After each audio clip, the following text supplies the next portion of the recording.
Welcome back to the PR 101 Masterclass. Now we've talked about basically what you can expect from this course, and as I mentioned previously, hopefully it will be the best investment you've made to take your business to the next level. So now we're going to go a little bit deeper, starting with what PR is. There's no shame in admitting you don't know what PR is, because I've been working in the industry for about a decade and still my closest family and friends don't quite know what I do. So essentially, one of the key definitions of PR, public relations, is essentially the practice of working with the press, whether that's broadcast or online media, to raise awareness or influence public opinion about a particular person, organisation, issue or event. So essentially, public relations is the public are the end users and the readers, and you're working with the media to get messages across to your target audience, whichever end users they are.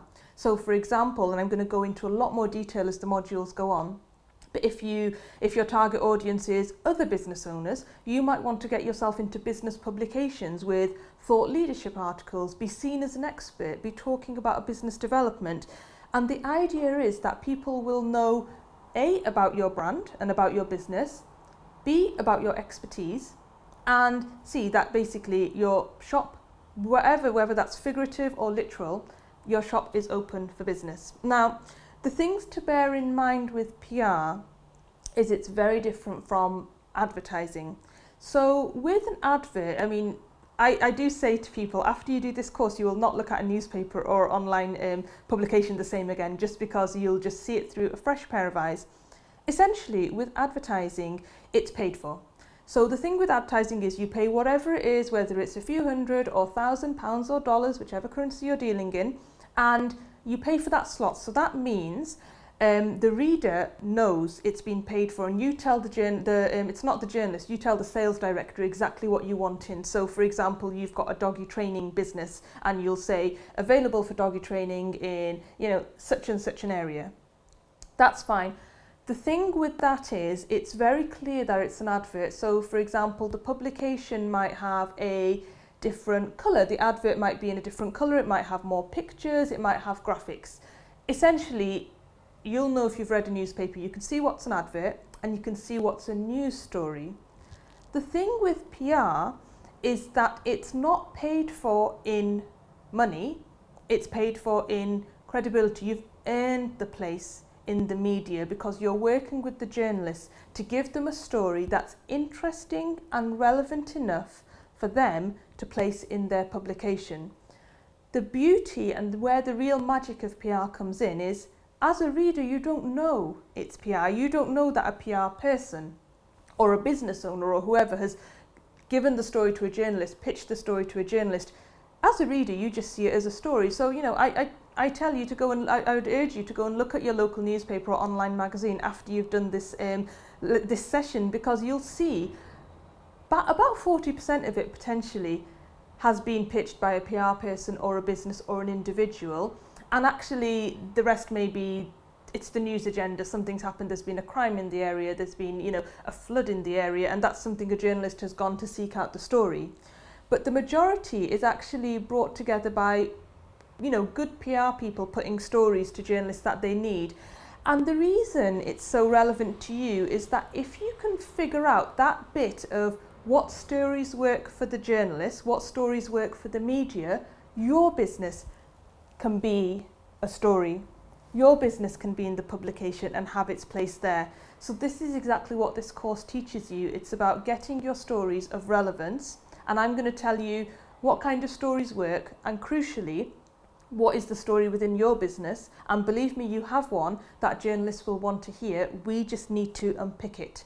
So the way PR works is you give the story to the journalist, and the editor or the journalist decides whether it merits a place in their publication.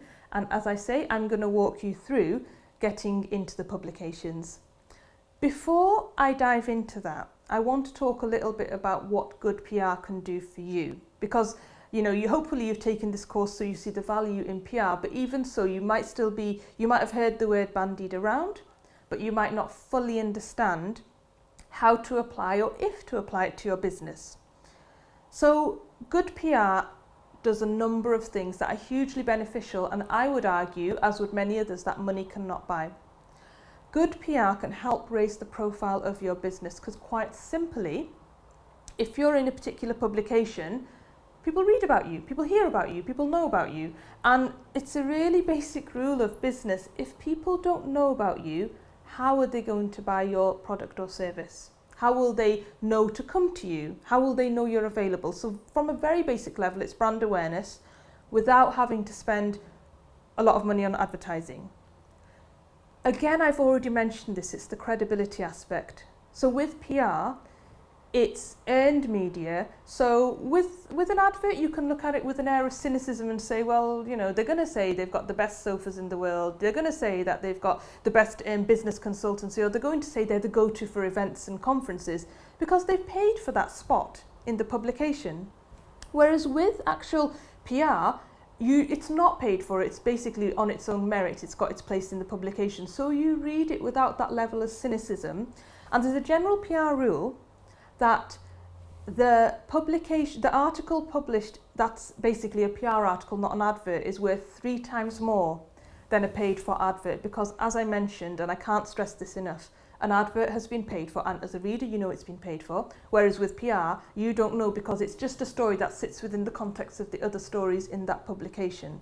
So it's good for awareness, it's good for credibility, because as I've touched upon this, by default being featured in a publication for hopefully good news, of course, by a business development, you offering good advice to your customer base through the publication, by default you're an expert in your field. By default you've got credibility. By default the reader will think this business must be an authority in what they do, and then it plants that seed in their head that they think, actually I would want to, you know, I'll use this business, whether it's a videography service, whether it's a wedding planning service, whether it's a, you know, I mentioned it's a doggy training service, whatever the business is, and you've got an audience, if they read about you in their target publication, they will know to come to you, or certainly they'll begin to start coming around to thinking about using your services as and when they need to. So positions you as an expert in your field, because as I mentioned, with the credibility comes the expertise hand in hand. The other thing is also nowadays particularly relevant, and I find it's very relevant for my clients, is the SEO help and the credibility online. Because one of the things is clients will come to you a number of ways. One of the things might be direct, whether it's word of mouth and whether you do a lot of networking and people buy from you. And they may want to do their homework and say, okay, I had this great conversation with this person, I'm just going to check their website and just do a bit more research about them to find out if they're the right option for me. If they go on your website and you've been featured in publications, and then you put on your website as featured in, you know, the Daily Mail, the Express, whatever target publications are in your medium, again, it's given you that credibility.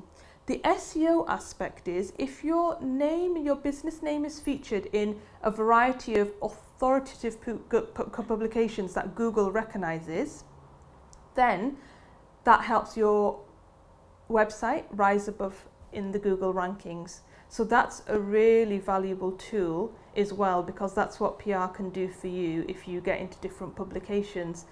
And this is just the tip of the iceberg. It's credibility, it's authority. You can then use the fact that you've been featured elsewhere in your marketing publications, in your marketing literature.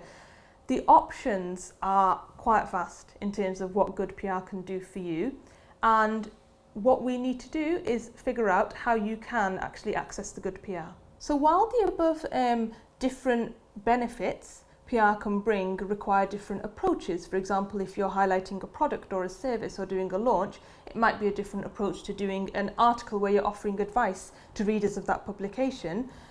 All of them amount to the same thing, which should be, over time, an increase in inquiries to your business, an increase in ROI, return on investment, and essentially the growth of your brand and financial increase. Because the more people know about you, it's a general rule of life. The more people know about you, the more chances of people buying your product or services, and actually the more chance of your business growing.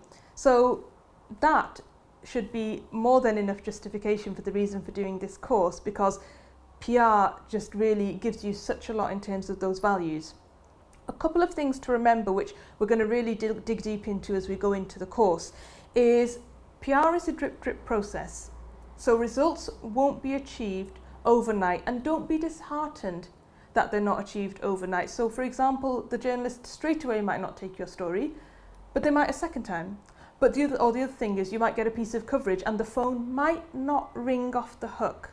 But that's okay, because as I mentioned, it's a drip process and it takes time. And think about it this way: when you do your business projections, you don't invest and think, okay, I'm going to give it a year, give it a few months, and if it doesn't work, I'm going to do something else. I would hope not. I'd like to think you've got a long-term vision, and PR should sit quite nicely within your long-term vision, because it's an investment in your business development. And over time, and that time could be the space of a few weeks, could be the space of a few months, it depends how you operate. But over time, you should really see increase in inquiries in your business. And you should just generally see business development, and certainly people knowing more about you. The beauty of doing this course is, rather than investing in a consultant to go on this journey with you and do your PR over a period of 12 to 18 months or more, you're actually taking the learnings and doing it yourself at your own pace. So the beauty of that is, financially, the investment is a one-off, as opposed to having to continually. Time-wise, the investment is higher, but the returns should be much greater.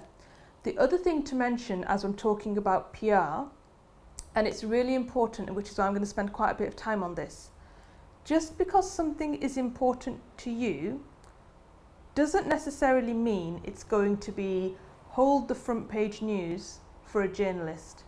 And that's absolutely fine, because sometimes an achievement for yourself, or what you see as a business achievement, you think, why wouldn't people want to know?